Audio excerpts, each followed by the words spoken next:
In this video, tuturuan ko kayo paano gamitin yung copy trading naman dito sa OKX. Okay?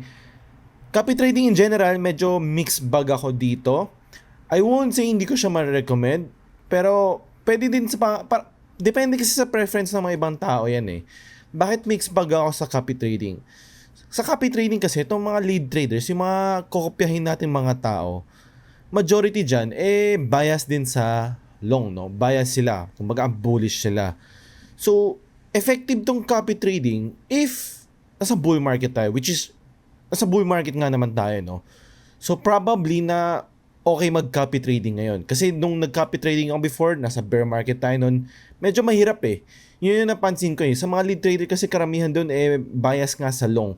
Ayun, nung nagda-dump na bear market, karamihan sa mga copy traders, talo, no? Another reason ko bakit mixed bag ako sa copy trading is because mga ibang lead traders kasi dito medyo dinadaya nila yung mga statistics nila.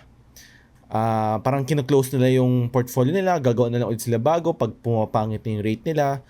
Yun yung mga napansin ko. Hindi ko naman siguro niya lahat yun. I'm sure may mga lead traders dito na talagang okay talaga, no? Lalo na sa mga maraming nagko-follow sa kanya. For example, si TartarX, almost 1,500 followers ang nagka-copy trade sa kanya. So, maybe, magaling siya, no? So, in this video, turuan ko kayo paano gamitin yung copy trading. Okay? Hindi siya para sa lahat, pero maybe para sa'yo to. Okay? So, meron tayong dalawang klaseng copy trading dito sa OKX. Meron tayo sa futures. Hindi, actually, papakita ko sa saan yung copy trading. Ang copy trading ay nandito lang sa trade tab. Then, baba ka lang dito sa copy trading, sa powerful tools. Okay? Magkaiba ang copy trading sa trading bots, no? Magkaiba yun. Sa copy trading ng OKX, meron tayong futures copy trading, meron tayong spot copy trading. Same lang yun. Futures is long and short, spot is binibili mismo yung asset. Okay. Ang mabibigay kong tips sa inyo sa pagpili ng lead traders, kasi meron tayong mga different statistics na pwede natin tignan, no? AUM, PNL, number of copy traders, PNL. For me, ang importante sa akin dito is yung win rate and yung PNL. Ang PNL is up ba siya total or down siya? Okay? Ang AUM is assets under management. Gaano karaming asset ang hinahawak niya, including yung mga nagka-copy sa kanya. Okay? So, para sa akin, importante is mataas dapat win rate and also mataas yung PNL. Okay? Yun dun ko makikita kasi, di ba, pagdating sa mga trading kasi may chance na mababa ang win rate mo, pero every time na natalo ka, maliit lang inilalagay mong pera. Tapos pag nananalo ka, dun mo malaking capital kang ni-risk.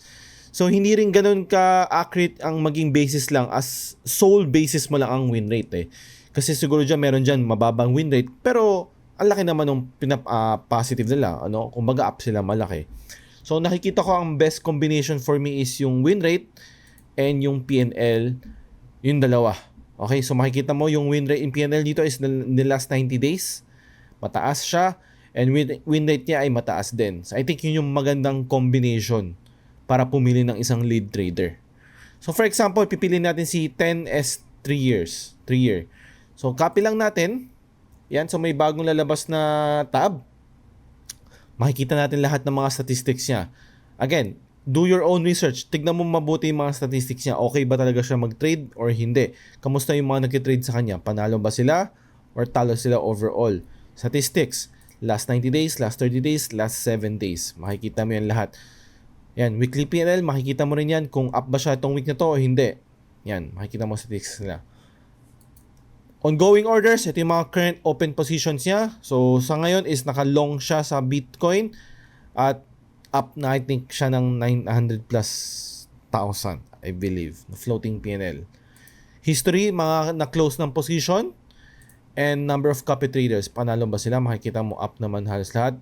Ilan days na sila nagka-copy. Yung top 1, low over 2 months na siya nagka-copy. 300 lang in-invest niya. Up na siya ng 869. So, 869 plus 300. That's around 1,100 plus USD niya. So, basically na 2 times 2.8 na niya yung capital niya in the last 2-3 months, 2.5 months. Okay, so for example, kakopy na natin si 10S 3 year. Copy now. Ang minimum copy dito is only $10. You only need $10 to start.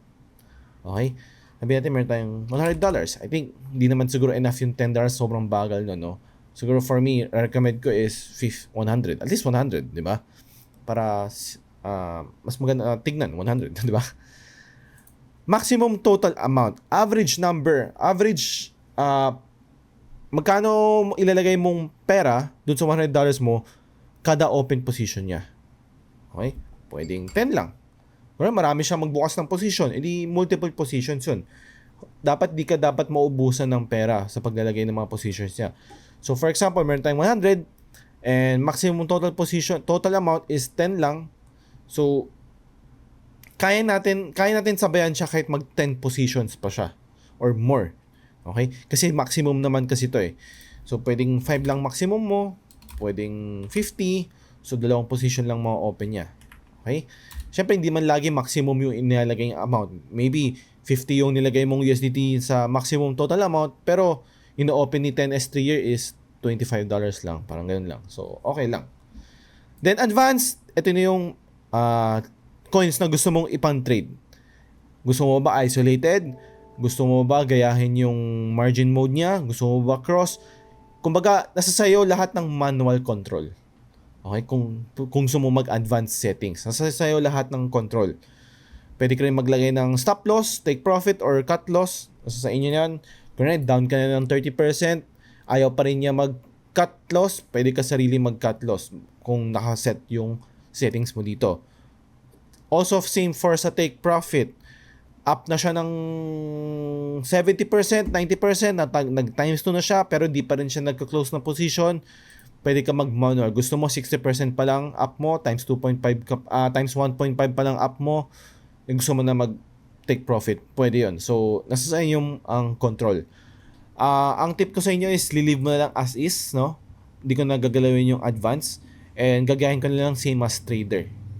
That's my recommendation. No? That's my suggestion. So, again, that is, nasa sa'yo yan eh. Kasi nasa kanyang-kanyang, meron tayong kanyang-kanyang taste, di ba? So, di mo naman pwedeng gayahin yung taste ko kasi hindi naman tayo bagay sa taste. But, ma-recommend ko lang is probably wag mo na sigurong galawin yung advance or gusto mong galawin, same as trader. Check mo na lang ito lahat. Take profit kung gusto mo, nasa sa'yo naman. Accept mo lang, then copy. Then go. Okay ka na.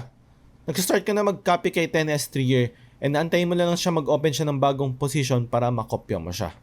Ang usual, syempre meron silang commission, di ba? Ba't naman sila maging lead trader kung wala naman silang pagkakakitaan sa inyo?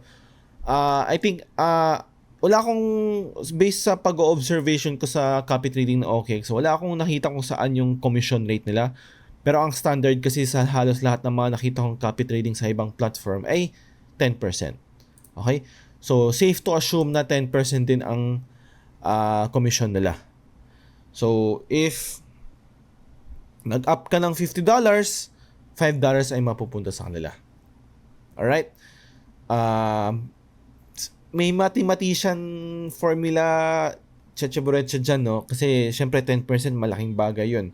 Kasi sa mga casino, yung mga nananalo or manatalo or yung house edge ng casino is only 5-7%. So paano pa tong 10% commission, no? So parang kailangan talaga magaling yung lead trader, no?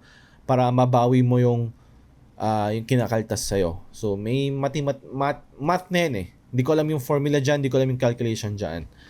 So yun lang, spot trading, so same instruction, same settings, same procedure lang naman yun. Difference lang talaga is futures and spot trading. Leaderboard is syempre ito yung mga top expert traders nga daw, no? So pwede mong i-follow, maybe nagpo-post siya ng mga, makikita mo yung mga history niya, personal trades niya, ayan, copy traders niya. Yun lang naman yun. I hope may natutunan kayo dito sa video na to. I hope na may idea na kayo kung ano yung copy trading. If wala pa, if kulang pa, if meron pa kayong questions, again, it's always welcome kayo. Lahat mag-comment lang naman sa baba. At mag-replyan ko naman kayo, no? If alam ko yung sagot. If hindi ko alam yung sagot, probably hindi ko na-replyan yun. Or papa-recommend kita sa ibang channel siguro. So yun lang. I hope nakatulong to. Thank you.